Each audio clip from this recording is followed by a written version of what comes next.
رہبر کے فرمان پہ جان بھی قربان ہے، سید کے اعلان پہ جان بھی قربان ہے، اس وقت حزب الہی رہبر سید خامنائی لبیک یا حسین۔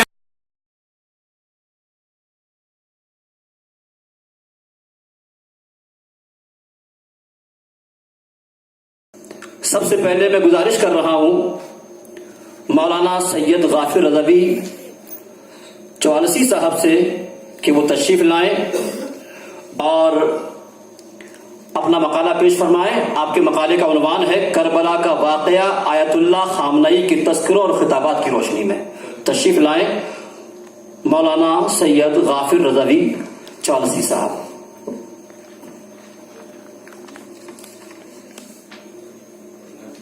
السلام علیکم ورحمۃ اللہ۔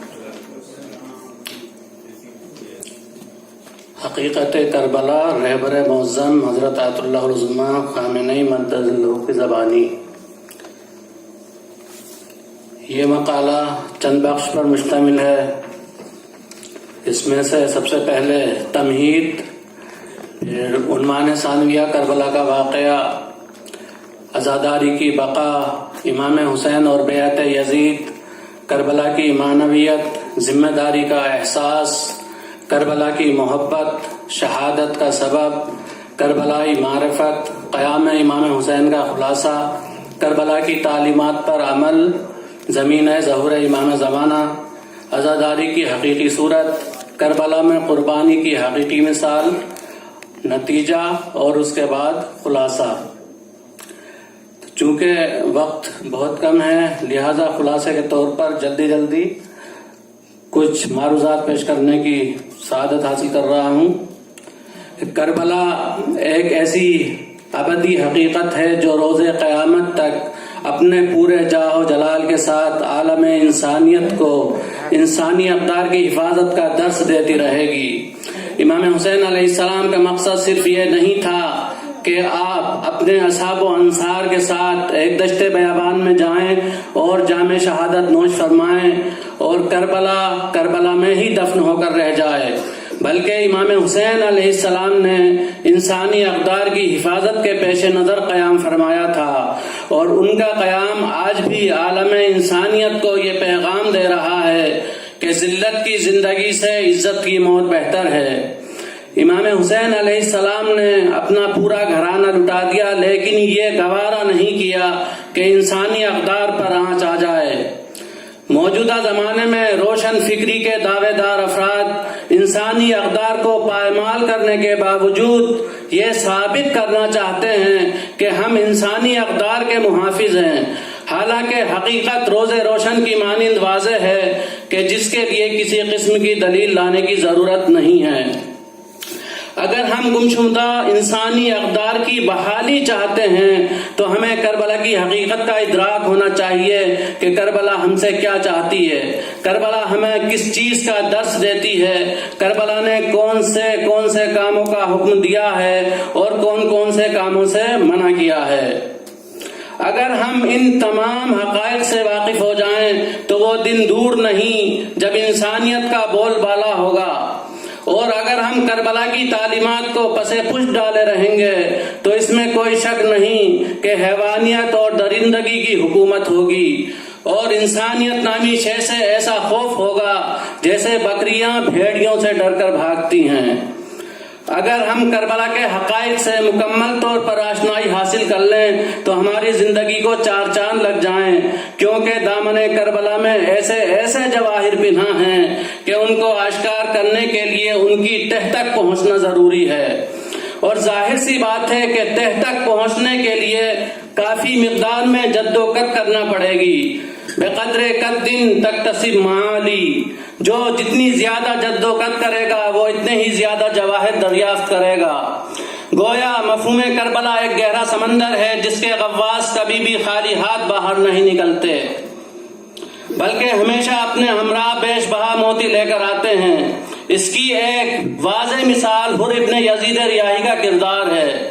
حر ابن یزید ریاحی لشکر یزید کا اعلیٰ ترین سپہ سالار تھا، اس کے عیش و آرام میں کسی قسم کی کوئی کمی نہیں تھی، تو پھر آخر کون سی مقناطیسی کیفیت تھی جو حر جیسے اعلیٰ کمانڈر کو ہر قسم کا عیش و آرام زندان نظر آنے لگا اور وہ اس زندان سے آزاد ہونے کی خاطر اپنا تمام عیش و آرام چھوڑ کر بھوک اور پیاس کی وادی کا مسافر بن گیا۔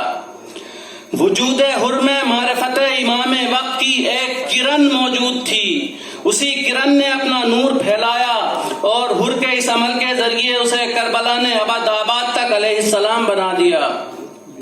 اگر حر یزید کے لشکر ہی میں رہ جاتا تو آج ملائی کی صفوں میں شمار ہوتا، لیکن کربلا نے اس کو معراج انسانیت پر فائز کر کے اعلیٰ علیین کی صفوں میں شامل کر دیا۔